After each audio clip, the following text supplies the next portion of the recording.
Hello everybody, and here we are, the first Mario game I owned and played. As stated in the previous video, Lost Levels was not released outside Japan, due to its challenge and similar appearance to Mario 1. But I guess there's a desire to capitalise on Mario 1's success, or should have a title called Mario 2 outside Japan before Mario 3 released, and to push out another game called Super Mario Bros. 2, exclusive to North American and PAL regions, which Japan wouldn't see until 1992 titled Super Mario USA.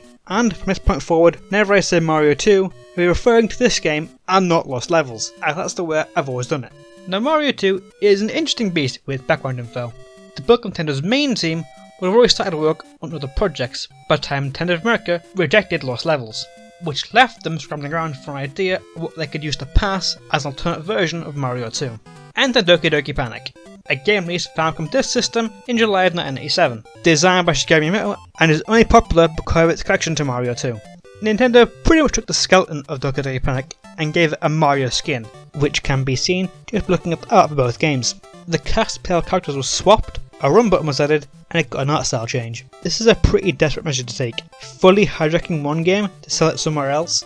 But by doing this, Nintendo were able to push the game out in October 1988, only a few weeks before Japan saw Mario 3 released. But more on it next time. As Mario 2 is just a better, more readily accessible version of Doki Panic, there isn't any reason to go into full depth here. I'm sure this game has its fans, as it's the original Mario 2 and all, well, ignoring that game, but there isn't any more I can add to a game I haven't played. But Mario 2 I have definitely played before, with my first exposure to it being from Super Smash Bros. Brawl.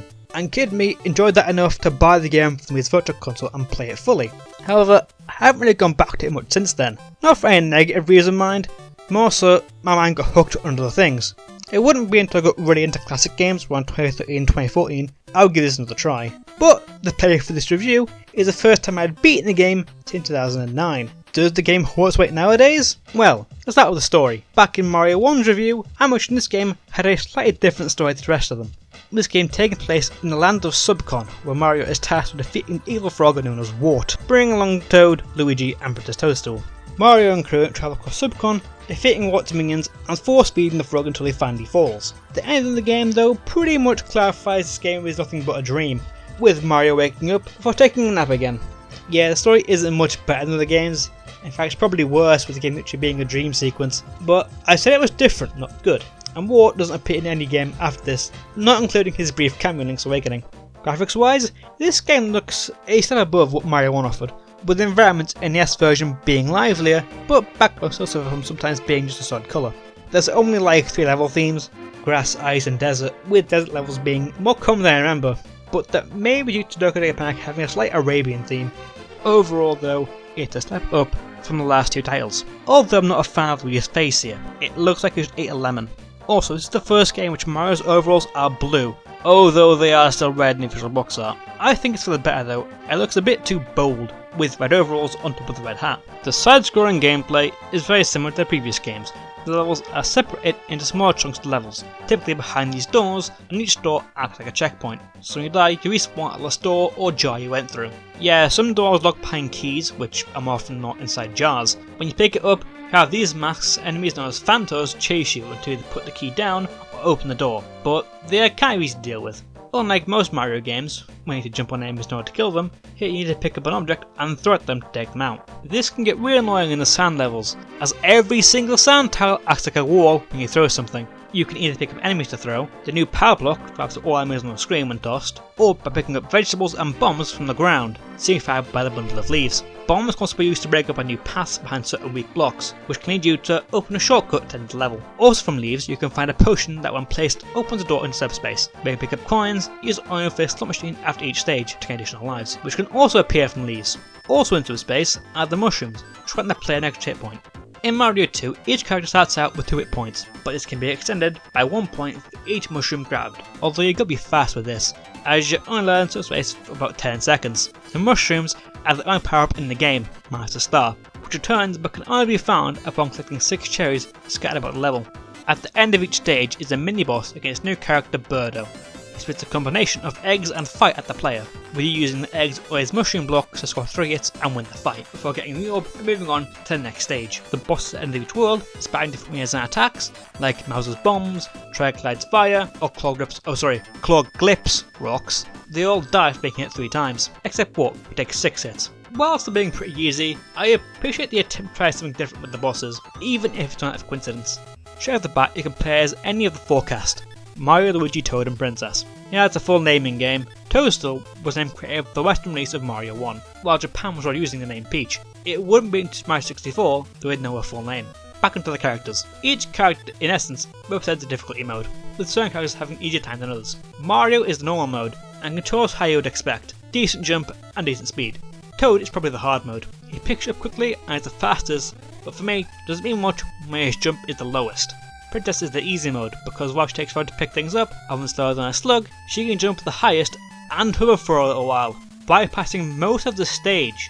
Sure, butterflies can be a pain, but if you struggle with the game, try out Peach. Luigi is somewhere between Mario and Toad for challenge, as he has the higher jump and speed traction for most levels, but his jump combined with full speed means Luigi can skip some hazards in the same way Peach does. Luigi is easy to go-to character. I think he's just more rewarding than Mario when he uses his higher jump. Each character calls a charger jump, where crouching, resulting in an even higher jump that is needed in certain scenarios, like in Wart's Lair.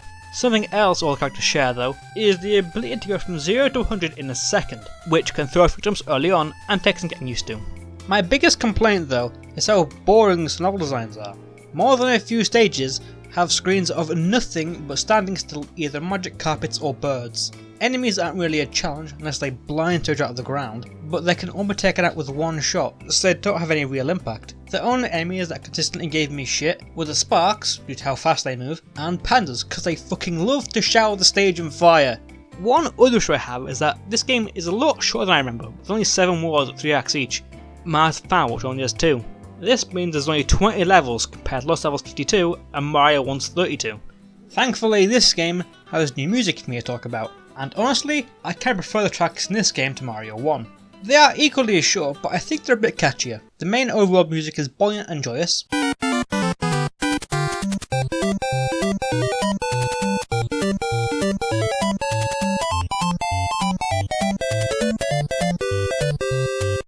The Subspace theme is a better rendition of Mario 1's Overworld track.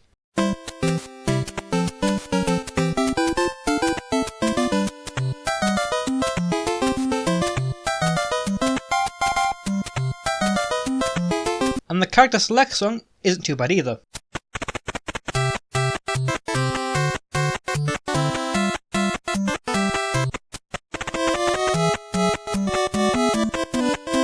I also find it funny how when you pause the game, the song loses a few instruments.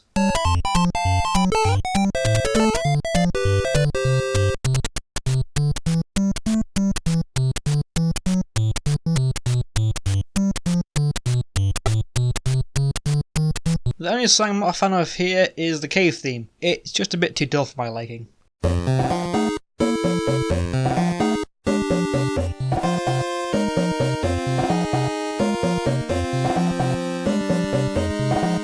Well, I'm not as big a fan of this game as when I first played it back in 2009. I wouldn't say that it's bad, not at all.